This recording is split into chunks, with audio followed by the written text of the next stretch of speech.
Muito bem, vamos para o estudo deste mês de dezembro, das quartas-feiras, e nós vamos falar sobre evangelismo. Durante todo esse mês agora de dezembro, vamos falar sobre evangelismo. Pastor, mas eu sei o que é evangelizar. Sim, você sabe, mas vamos relembrar o que nós precisamos fazer, como que o Senhor Deus, como que o Senhor Jesus, ele vê o evangelismo a nível de igreja. E o tema, dentro de todas as quartas-feiras, o tema vai ser este aí: uma igreja que expande. Uma igreja que expande. Uma igreja que expande, certamente, é uma igreja que ama o evangelho. Uma igreja que expande, certamente, é uma igreja que ama o evangelho. E eu quero convidar os irmãos que abram suas Bíblias, ou sua Bíblia, no Evangelho de Mateus, capítulo de número 28, está também ali, já vai aparecer na nossa tela, capítulo 28, somente os versículos de 18 a 20.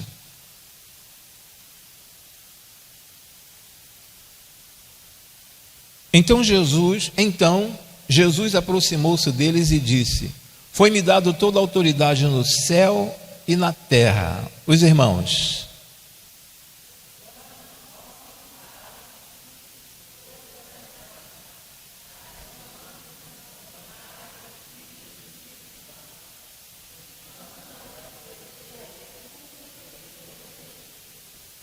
E eu estarei sempre com vocês até o fim dos tempos. É um momento, vamos orar primeiro. Pai querido, nós queremos te render graças mais uma vez, porque destes esta orientação aos teus discípulos, aos teus apóstolos naqueles dias, ó Senhor Deus, mas esta mensagem chega até a cada um de nós nesses dias que estamos vivendo. E queremos te suplicar em nome e por amor do teu Filho, ó Senhor, que possamos ter este ardor do evangelismo para darmos continuidade, ó Senhor Deus, a esta obra, ó Senhor. Muito obrigado por tudo quanto tens feito em nossas vidas. Muito obrigado por tudo quanto tens feito na vida desta igreja. Muito obrigado pelo crescimento espiritual na vida dos teus servos aqui nesta igreja.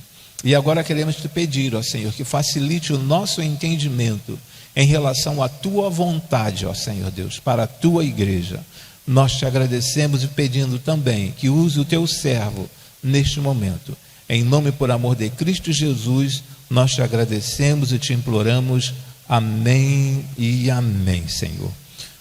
Poderia sentar? Irmãos, este foi um dos últimos momentos. Lógico que no livro de Atos nós vamos encontrar também Jesus falando ali aos seus discípulos, mas foi um momento raro do Senhor Jesus com os seus discípulos na Galileia, orientando-os a respeito do que eles deveriam fazer, ou melhor, dar continuidade à obra dele. Deveriam dar continuidade à obra dele. Só que esta orientação não coube, não ficou somente para aqueles 12. Esta orientação, ela foi se perpetuando, passando de geração em geração, até chegar aos nossos dias. Só que também nós fazemos uma enorme confusão em relação ao ide e o discipulando, e o ensinando. A ênfase maior do Senhor Jesus ali é o ensinar. É o ensinar. É lógico que você vai, mas ensinando também. Já falei em algumas situações aqui na igreja que existem 2 tipos de pessoas dentro do hospital, 2 tipos de profissionais dentro do hospital, 2 médicos com 2 especialidades. Um é o obstetra e o outro é o pediatra. Então, existem muitos obstetras, mas poucos pediatras.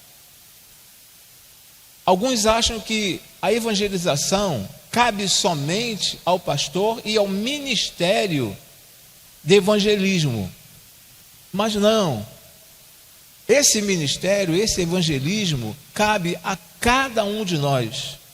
Nós que o Senhor Jesus colocou sobre os nossos ombros esta responsabilidade de darmos continuidade. Agora imagine se aqueles 12 desempenham o papel deles, e quando eles morressem, então parou o papel ali, parou a evangelização ali. Então foi repassando, assim como nós repassamos para os nossos filhos os ensinamentos, repassamos para os nossos netos os ensinamentos da palavra, o Senhor Jesus também estava passando para os seus apóstolos, para que seus apóstolos passassem para os outros discípulos, e assim fosse se perpetuando através do cristianismo, daqueles que fossem aceitando a Jesus como Salvador.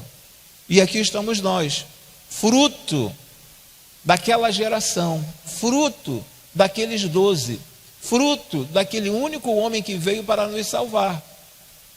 Então nós precisamos dar continuidade, e é sobre este assunto que nós estaremos trabalhando durante todo este mês de dezembro.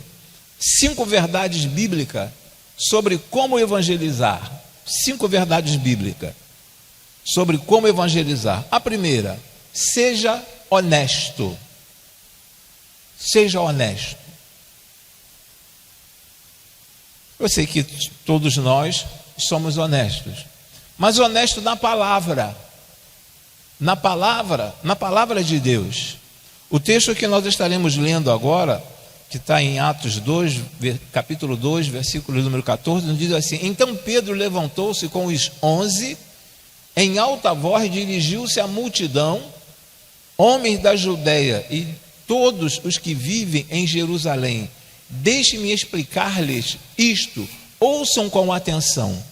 Pedro, ele teve pelo menos 3 sermões. Ele teve esse sermão no capítulo 1, teve outro sermão no capítulo 2, e teve esse sermão também aqui no capítulo de número 3. Então o que Pedro estava falando aqui, falando o que o Senhor Jesus havia colocado no coração dele. Então Pedro levantou-se com os homens e em alta voz dirigiu-se à multidão. Então quando eu falo aqui a respeito de ser honesto, ele estava falando aquilo que ele havia aprendido do Senhor Jesus.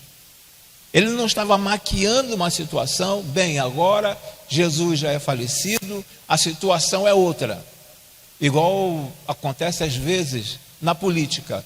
Sai um político, um governador ou um presidente, um outro que é o prefeito, aquele que assume que é mudar tudo que o anterior fez. Mas neste caso aqui não.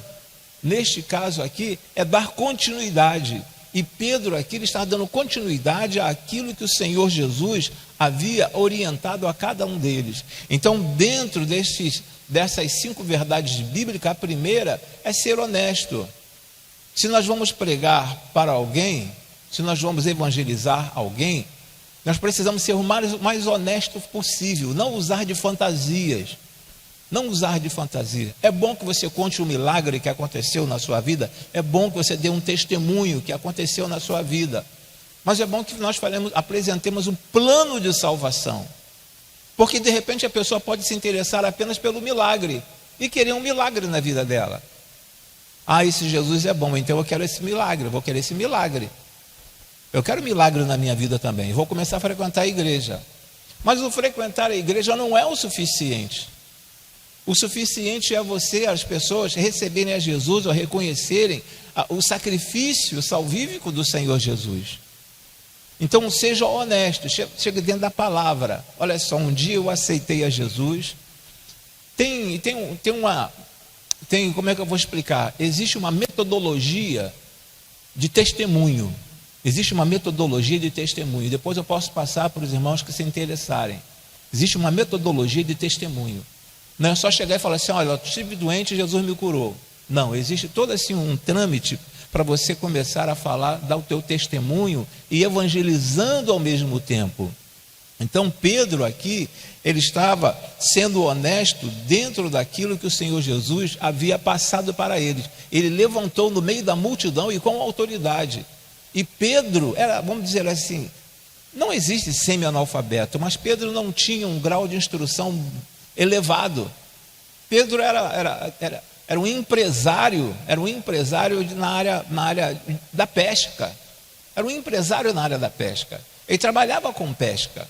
Ele vendia os peixes que ele conseguia pescar. Ele não pegava aquele peixe somente para a alimentação da família dele. Ele pegava aqueles peixes para vender também. Então vamos dizer assim que era um homem que vivia também no ramo da pesca.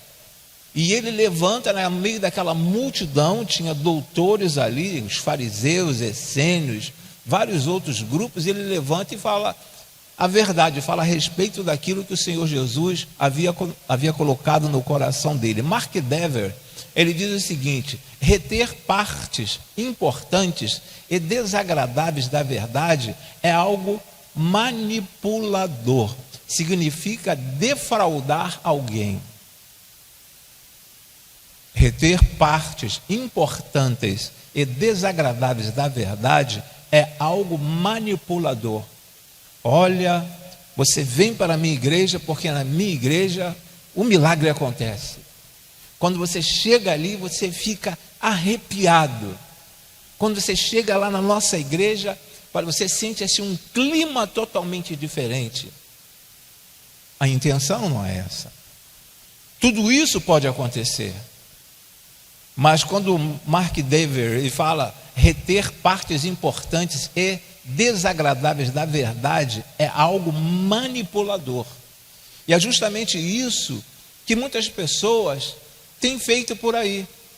E muitos cristãos têm ido atrás, quando são convidados, olha, vai lá na igreja porque o negócio é quente, o negócio funciona, a coisa funciona. E eu também já fui batista, é como se Deus não operasse, Deus não realizasse milagres no meio batista, como se Deus não realizasse milagres no nosso meio. Quantos milagres Deus já realizou aqui nessa igreja, irmãos? Milagres estes que não foi veiculado, que não foi colocado nas mídias, e Deus realizou. Somente quem já passou por esses milagres sabe perfeitamente o que eu estou falando. Então não é manipular, mas isso, quando eu tento manipular, eu estou defraudando alguém, eu estou enganando uma pessoa, estou enganando. E quem fala isso é um pastor lá dos Estados Unidos que está falando. O Mark era pastor dos Estados Unidos, lá de Washington.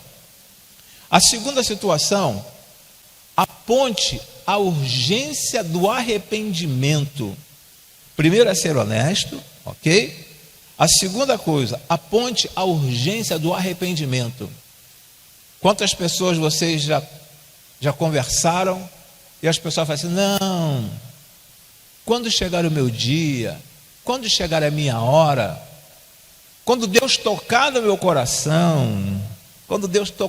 coração, eles até apresentam um versículo bíblico que fala assim: ó, há tempo para todas as coisas, até apresentam versículos, mas aponte a urgência do arrependimento, porque nós não sabemos o que pode acontecer de uma hora para outra, irmãos.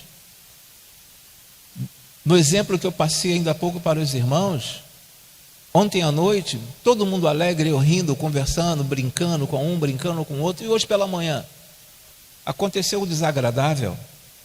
Então nós precisamos apontar a urgência do arrependimento, mas apresentar a urgência do arrependimento não apenas para as pessoas dentro da nossa faixa etária, mas também para os pequeninos, aqueles que já entendem, já sabem o que é certo e o que é errado. Falar para eles também a respeito da urgência do arrependimento. Sempre quando alguém chegar para você e falar assim: não, eu vou orar, mas tem até pessoas que falam assim: eu vou orar, eu vou pedir a Deus, eu vou conversar com Deus para saber o momento certo do arrependimento. Há necessidade de nós apontarmos para essas pessoas a urgência do arrependimento. Então, o primeiro é ser honesto. O segundo é a urgência do arrependimento, que nós temos até em Hebreus capítulo 4, versículo de número 7. Se hoje, observe o que o autor da carta aos Hebreus escreve: se hoje vocês ouvirem a sua voz, não endureçam o coração. Se hoje. Aqui o escritor aos Hebreus não fala assim: olha, vocês vão pensando, vocês vão amadurecendo a ideia, vocês vão estudando um pouco mais a palavra, Quando vocês tiverem um conhecimento mais ou menos da palavra, aí vocês aceitam a Jesus. Lembra através da leitura bíblica daquele etíope que estava na carruagem? De repente Filipe se aproxima e pergunta: entendes tu o que lês? Ele responde: como poderia entender se não há quem me ensine, quem me explique? E aí Filipe então fala que era sobre o profeta Isaías, e de imediato aquele homem entendeu perfeitamente a ação salvífica do Senhor Jesus e falou assim: eis ali a água, que impede que eu seja batizado? Porque a própria palavra nos diz que aquele que crer e for batizado será salvo. Então aquele homem entendeu de imediato. Olha a urgência aí, olha a urgência de nós falarmos para as pessoas. Quando as pessoas falam: não, mas eu sou novo ainda. O evangelho é para a pessoa que tem uma certa idade. Então aqui o autor, a carta aos Hebreus, fala: se hoje vocês ouvirem a sua voz, não endureçam o coração. Ouvir a voz e que esperar que Deus fale ao teu ouvido, não, você pode ter esse sentimento de Deus estar falando ao teu coração. O Espírito Santo pode mostrar a você de alguma forma que você precisa se arrepender. Então, se ouvir hoje a sua voz, através de um louvor, através de uma pregação, através de um papel um folheto que você receba na rua, através desses mensageiros itinerantes que nós estamos sempre vendo por aí, ouvindo no trem, em alguns ônibus, no metrô. Então, temos que dar atenção. Nós não, no caso não, as pessoas precisam dar atenção. O terceiro é: use a Bíblia. Use a Bíblia. Nós não podemos pegar um livro isolado para querer evangelizar alguém. Não podemos pegar um livro que não seja a Bíblia para evangelizar as pessoas, porque elas precisam de uma verdade, e a verdade está aqui na Bíblia. Em todos os lugares você encontra uma Bíblia. Geralmente, grande parte das repartições, grande parte das áreas do governo, você encontra uma Bíblia. Você tem uma Bíblia. E tempos idos, em alguns filmes, eles juravam até colocando a mão em cima da Bíblia: juro dizer a verdade, somente a verdade. Então não procure evangelizar alguém com um livro que você leu. Teve um livro aí meio polêmico, chamado A Cabana, não sei quantos leram esse livro, A Cabana. Querer evangelizar alguém com aquele livro não é bom, não é bom. Querer evangelizar alguém com outros autores, bons livros, são bons livros, tá? Estou falando de outros autores, são bons livros, mas se não for a Bíblia, a pessoa vai ficar um pouco assim. Tem que ser a Bíblia, porque aqui é que está a verdade. Nos outros livros podem ter parte da verdade, mas aqui está toda a verdade. Então use a Bíblia. É lógico que você vai encontrar dificuldade de evangelizar alguém no metrô, no trem, no ônibus, porque vai levar uma Bíblia do tamanho dessa aqui? Não, mas você hoje tem um celular, e havendo alguém dando a oportunidade a você, você pode evangelizar com o teu celular. Vai passando assim: olha só, eu tenho toda a Bíblia aqui no meu celular. E vai conversando com a pessoa. De repente, sei lá, num shopping, de repente numa praça, a pessoa está dando oportunidade para evangelização, a pessoa está entristecida.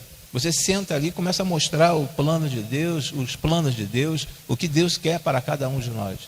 Então, use a Bíblia. Procure sempre usar a Bíblia. Alguns irmãos aqui já fizeram até um treinamento usando como evangelizar utilizando a Bíblia. Alguns irmãos até participaram desse treinamento.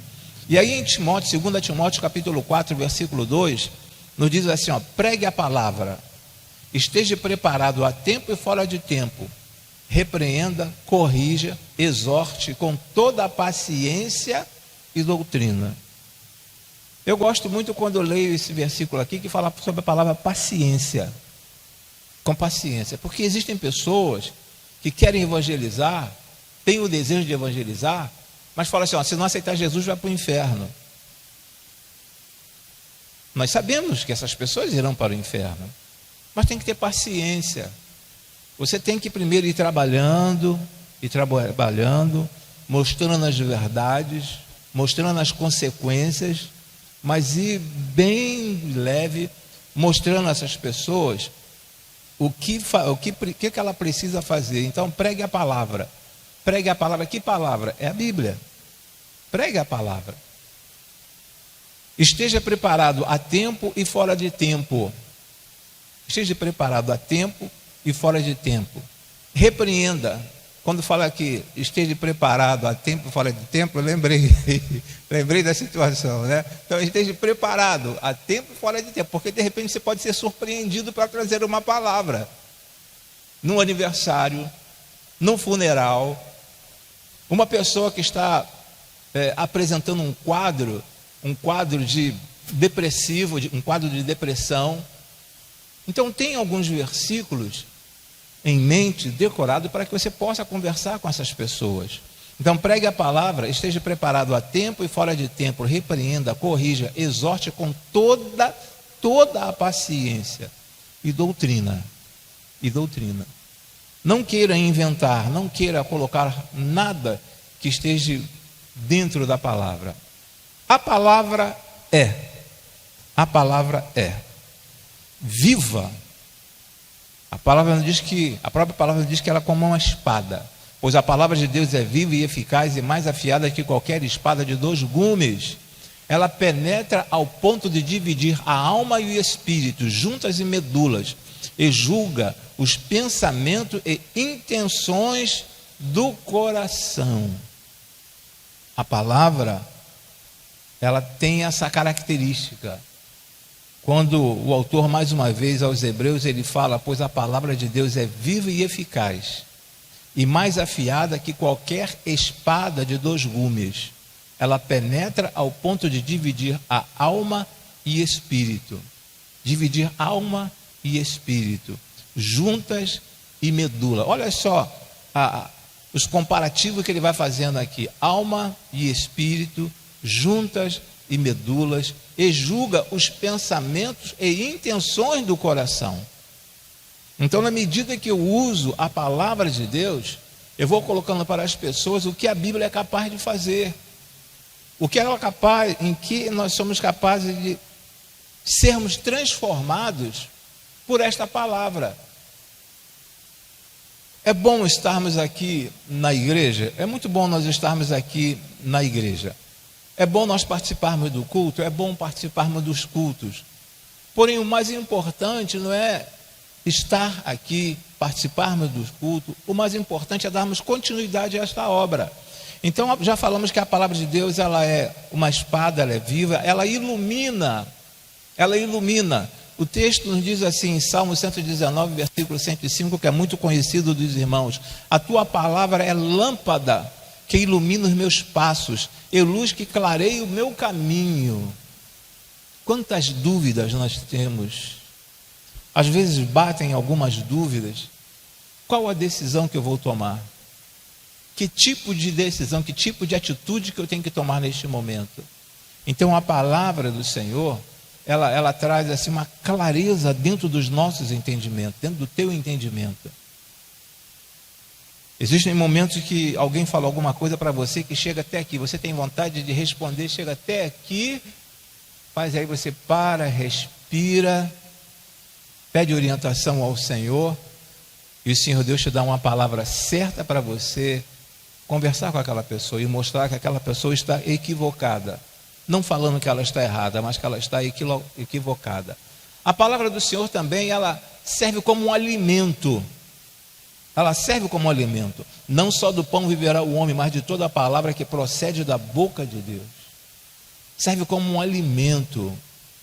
Um alimento para encher o seu estômago, não, até porque o próprio Senhor Jesus diz que não só do pão viverá o homem. Não só do pão viverá o homem. Então serve como um alimento. É capaz de nos alimentar espiritualmente. É capaz de nos dar força, de nós buscarmos, força onde não tem, para reagirmos a determinada situação. Buscar força, então serve como um alimento. É lembrar Jeremias, os irmãos que já leram sobre Jeremias, viram que Jeremias ele buscou força onde ele não tinha. Buscou força onde ele não tinha. Aqueles 3 jovens que foram jogados naquela fornalha, eles não ficaram, não, por favor, não me jogue aqui. Eles tinham convicção. Eles poderiam naquele momento se curvar diante de Nabucodonosor, mas eles tinham convicção do Deus no qual eles estavam servindo.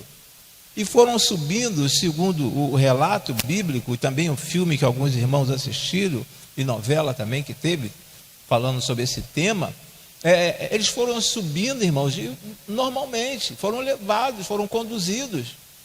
Então a palavra, ela serve como um alimento. Nos momentos mais difíceis da nossa vida, nós buscamos dentro da própria palavra este alimento, essa força, para nos manter de pé. Porque se não fosse esta força da palavra, muitos de nós que já vivemos, já passamos por situações dificílimas, estaríamos caídos e prostrados, sem levantar, irmãos.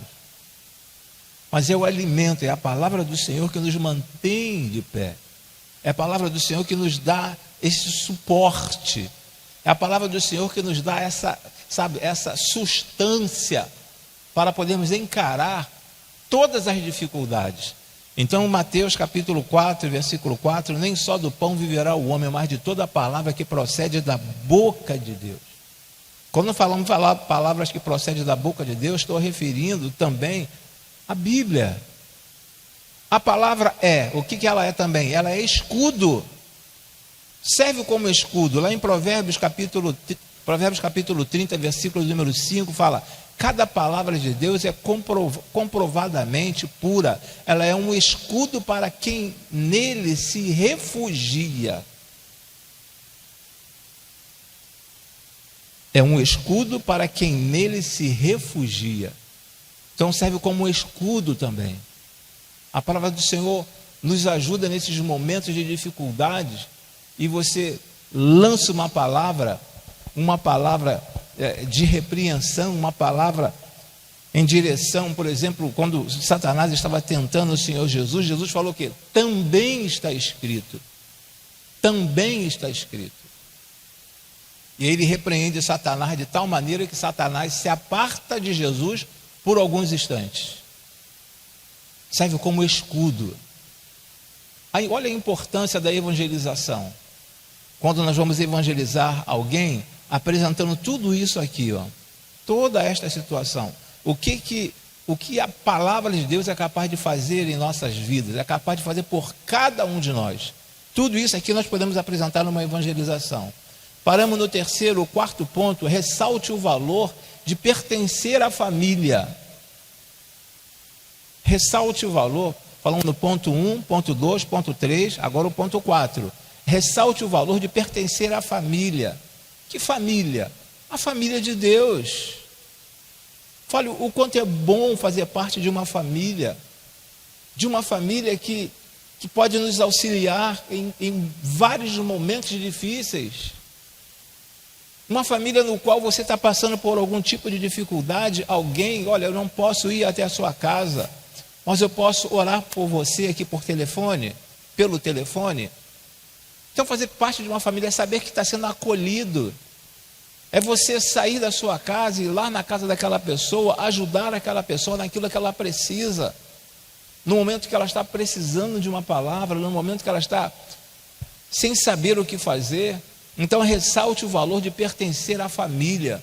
Mostre a essas pessoas o quanto é importante elas pertencerem a uma família. Em Efésios capítulo de número 2, versículo de número 19, portanto vocês já não são estrangeiros nem forasteiros, mas concidadãos dos santos e membros da família de Deus. As pessoas precisam entender isto, que elas só podem fazer parte da família de Deus a partir do momento que ela entenda o que as Escrituras, o que o Senhor Jesus está ensinando, o que Ele orienta a cada um de nós, a cada um dos seres humanos, para poder fazer parte da família. Porque muitos falam assim, não, porque Eu faço parte da família de Deus porque eu sou bonzinho, eu sou um bom pai, eu sou um excelente filho, eu não maltrato ninguém, eu faço minhas doações, mas isso não salva ninguém. Isso são atos de quem já foi salvo. Mas esses atos em si não salvam ninguém, mas são atos de quem é salvo. E também, para ser bom pai, boa esposa, magnífico filho, não quer dizer que tem que ser evangélico, porque é obrigação nossa. Como esposa, como esposo, na qualidade de filho, na qualidade de pai ou de mãe, é uma obrigação nossa. Ser um cidadão honesto, não precisa ser evangélico para ser honesto. Mas só que nós estamos falando aqui sobre salvação. E o Mark Dever, mais uma vez, ele diz o seguinte: nossa vida individual não é um testemunho suficiente. Relendo essa frase ou essa oração, como os irmãos entenderem. Nossa vida individual não é um testemunho suficiente. Nossa vida na comunhão da igreja é um eco que confirma nosso testemunho. Olha que impressionante aqui, irmãos. Nossa vida na comunhão da igreja é um eco que confirma nosso testemunho. Como que eu posso falar assim, não, eu faço parte da família de Deus, estou dando um bom testemunho, quero dar um testemunho da minha vida para você, e a pessoa faz uma pergunta, tá, mas e aí, como é que tá? Como é que foi o culto lá na sua igreja esse mês? O pastor falou sobre o que? Tem uns 4 meses que eu não frequento igreja nenhuma, tem uns 4 meses que eu estou em casa, tem uns 4 meses que eu não vou no culto na parte da manhã, no meio de semana, que eu não vou à igreja. Então, que testemunho é esse na hora de evangelizar? Como a pessoa vai acreditar no teu testemunho se você não está dando um testemunho, um bom testemunho? Então, na parte final, aqui Mark Dever ele diz o seguinte: nossa vida na comunhão da igreja é um eco que confirma nosso testemunho. Olha, semana passada eu pude presenciar lá na igreja uma coisa fantástica, um testemunho lá de um irmão, mas eu estava lá e ouvi, eu via o que aconteceu. Aí a pessoa fala assim, ele esteve presente, mas se você não está presente, não, é igual algumas mensagens que nós recebemos pelo WhatsApp, você não sabe até que ponto é verdade, a menos que você verifique, certifique se aquilo ali tem uma fonte fidedigna ou não. Mas às vezes as pessoas recebem uma mensagem do WhatsApp e pegam aquilo ali ao pé da letra e é isso que está acontecendo, E às vezes aquilo ali não tem nenhum fundo de verdade. Então quando esse pastor lá de Washington, ele diz, nossa vida na comunhão da igreja é um eco que confirma nosso testemunho. É um eco que confirma. As pessoas tomarão conhecimento que você é uma pessoa que está em comunhão com a igreja do Senhor e com o Senhor da igreja. Em comunhão com a igreja do Senhor e com o Senhor da igreja. Uma igreja que expande é aquela que aprende a valorizar o fato de pertencer à família. Nós temos aqui várias famílias representadas,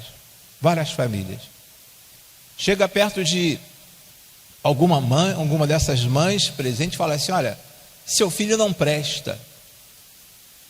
Dificilmente a mãe vai falar assim, verdadeiramente meu filho não presta, verdadeiramente meu filho é um fracasso, verdadeiramente meu filho, eu não sei, aquilo ali foi um acontecimento, ele nasceu por causa de um acontecimento.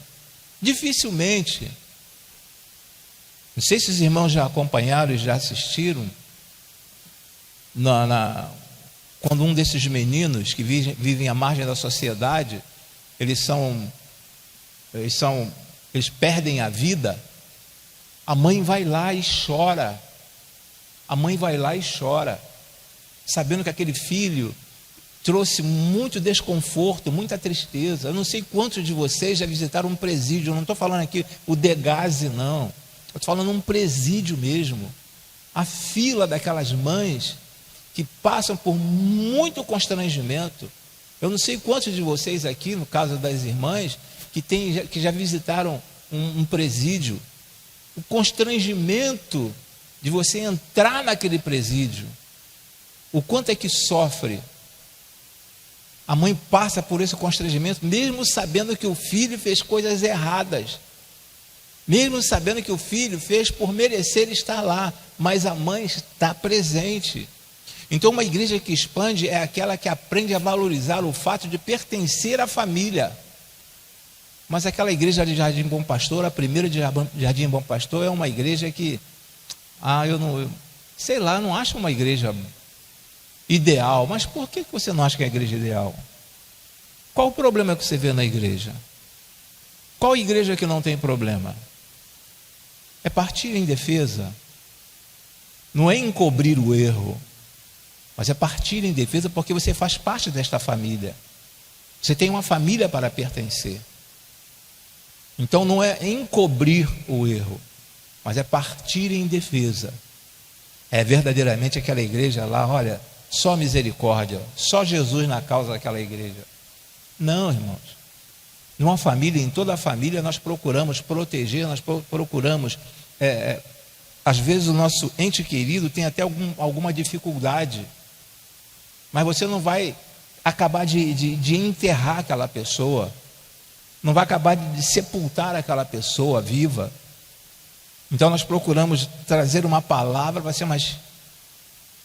Me indique uma pessoa que não erre, me aponte uma pessoa que não cometa um erro na face da terra. O meu filho é mais um. O meu filho é mais um. Assim como poderia ser o seu também. Mas não é acabar de enterrar. É realmente o meu filho, ele não presta, não vale nada. Não é assim que funciona. Muito bem, vamos dar continuidade porque a hora está passando. Em quinto lugar, ore. Em quinto lugar, ore. E aí em 2 Tessalonicenses capítulo 3, versículo número 1, nos diz assim, finalmente, irmãos, orem por nós, para que a palavra do Senhor se propague rapidamente e receba a hora merecida, como aconteceu entre vocês. Em 2 Tessalonicenses 3:1, finalmente, irmãos, orem por nós. Quão bom quando nós conseguimos orar um pelos outros. Pela madrugada, acorda, aquela sede que dá pela madrugada, que você vai lá beber água. Deus te acordou, não foi à toa. E aproveite aquele momento para estar intercedendo por alguém. Deus sempre traz alguém à nossa mente para você orar por aquela pessoa. Se não for por orar por alguém de fora, mas por orar pelos seus. Aqueles que não convivem debaixo do mesmo teto, mas fazem parte da sua parentela, ou mesmo aquele que vive debaixo do mesmo teto. Mas ore, vamos orar. Paulo escrevendo ao povo de Tessalônica, ele fala a respeito disso. Finalmente, irmãos, orem por nós, para que a palavra do Senhor se propague rapidamente. E também pedindo a oração para que as pessoas possam estar criando esse ânimo, buscando esta força para propagar, para dar continuidade à palavra. Toda a ação da igreja deve ser resultado de um movimento espiritual. Vamos entender um pouquinho disso aqui. Palavra de João Calvino: o evangelho não cai das nuvens como chuva, por acidente, mas é levado pela mão dos homens para onde Deus o enviou. João Calvino, ele já nos fala, já nos deixou esse belíssimo pensamento: o evangelho não cai das nuvens como chuva, por acidente, mas é levado pelas mãos dos homens para onde Deus o enviou. Deus coloca você ao lado de uma pessoa e de repente passa desapercebido porque você não está ligado. Não está ligado naquilo que Deus está querendo falar ao teu coração. De repente Ele coloca aquela pessoa ao seu lado para você falar de Deus. Aquela pessoa está precisando ouvir de Deus. Mas aí eu começo a falar sobre muitas coisas. Será que vai ter carnaval esse ano? Será que vai ter Réveillon esse ano? Ih, porque lá na África está vindo agora uma outra variante, está ouvindo um outro sistema para poder de epidemia, para poder afetar o brasileiro. Se tiver carnaval, olha, vai virar novamente, vai ser uma coisa. Aí nós falamos de tudo. Igual o hino do cantor cristão nos fala: sabeis falar de tudo que no mundo há, mas menos de Jesus Cristo. Então João Calvino, ele vem falando assim: o evangelho não cai das nuvens como chuva, por acidente, mas é levado pelas mãos dos homens para onde Deus os enviou. Deus coloca alguém, às vezes, ao nosso lado para nós estarmos falando do amor dele a essas pessoas. Partindo para o final, 2 grupos de pessoas no mundo. Há 2 grupos de pessoas no mundo: os que vão receber bem o evangelho, e o outro grupo, os que não receberão o evangelho. Você não tem culpa. Deus não vai requerer de você se uma pessoa que você pregou o evangelho, essa pessoa não aceitou a Jesus. Deus não vai cobrar de você. Você fez a sua parte. Nós fizemos a nossa parte. Tem um hino do cantor cristão, que eu não lembro agora o número, que fala assim, ó: não me falaram de Cristo. Não me falaram de Cristo. Então, a tua parte, a nossa parte, nós vamos fazer. Há 2 grupos de pessoas no mundo: os que vão receber bem o evangelho, os que não receberão o evangelho. Isso aí é inevitável, tá ok? Fechando, Evangelho de João, capítulo 1, versículo de número 12, nos diz assim: mas a todos quantos receberam, deu-lhes o poder de serem feitos filhos de Deus, aos que creem no seu nome. Mas a todos quanto receberam, deu-lhes o poder de serem feitos filhos de Deus. Quem? Os que receberam de bom grado o evangelho. Os que receberam de bom grado o evangelho. Agora, aqueles que não receberam de bom grado o evangelho, essas pessoas, infelizmente, podem ser pessoas que nós amamos, mas de repente essas pessoas partirão sem Jesus, e nós sabemos qual é o destino. Por isso que é por demais importante pregar o evangelho, principalmente para aquele que está mais perto de você. Mais perto é quem? Teu esposo, tua esposa, teu filho. Precisamos ser missionários dentro da nossa própria casa. Missão começa dentro da própria casa. Aí depois que nós vamos sair para evangelizar outras pessoas. Quantos cristãos nós conhecemos, vocês conhecem, eu conheço, que querem evangelizar lá fora: vamos pregar lá fora, vamos pregar lá fora, vamos pregar lá fora, vamos evangelizar, mas não evangelizam sua própria família. Então, mas a todos quantos receberam, deu-lhes o poder de serem feitos filhos de Deus, aos que creem no seu nome. Esta é a primeira mensagem de uma série de 4 mensagens que vai falar sobre evangelização, sobre evangelismo. Aqui não tem nenhuma ideia de alguma estratégia que vai, mas se nós seguirmos esses passos aqui, nós teremos uma grande facilidade. Então, uma igreja que expande é uma igreja que ama o evangelismo. Nós só poderemos ver a igreja expandir, e o expandir não é lotar a igreja. Você pode evangelizar alguém e essa pessoa ir para uma outra igreja e uma outra denominação. O importante é povoar o céu, irmãos. Não é encher a igreja. O importante é povoar o céu, não é encher a igreja. A nossa função é evangelizar. O que cabe a nós é evangelizar. Não, uma vez que eu estou te evangelizando, vai lá para a minha igreja. Vem para a minha igreja. De repente a pessoa mora em Jacarepaguá, é um colega seu de trabalho. Não vou evangelizar não, porque ela mora em Jacarepaguá.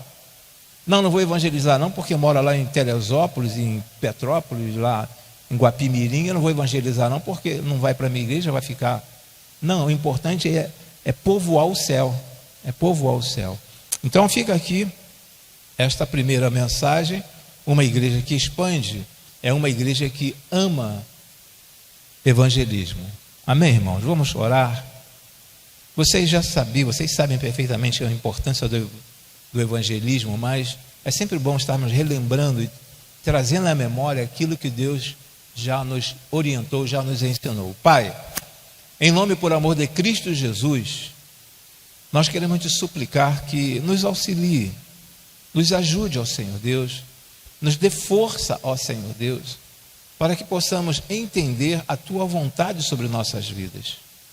Muito obrigado, ó Pai, porque tens capacitado muitos dos teus servos para a evangelização. Quanto a outros, ó Senhor Deus, desperte o interesse nessas pessoas. Nós te agradecemos, ó Senhor, e te pedimos que nos ajude nesses dias tão conturbados que nós estamos passando. Nos ajude, ó Senhor Deus, para que possamos trazer pessoas para dentro do teu reino, instalado na face da terra.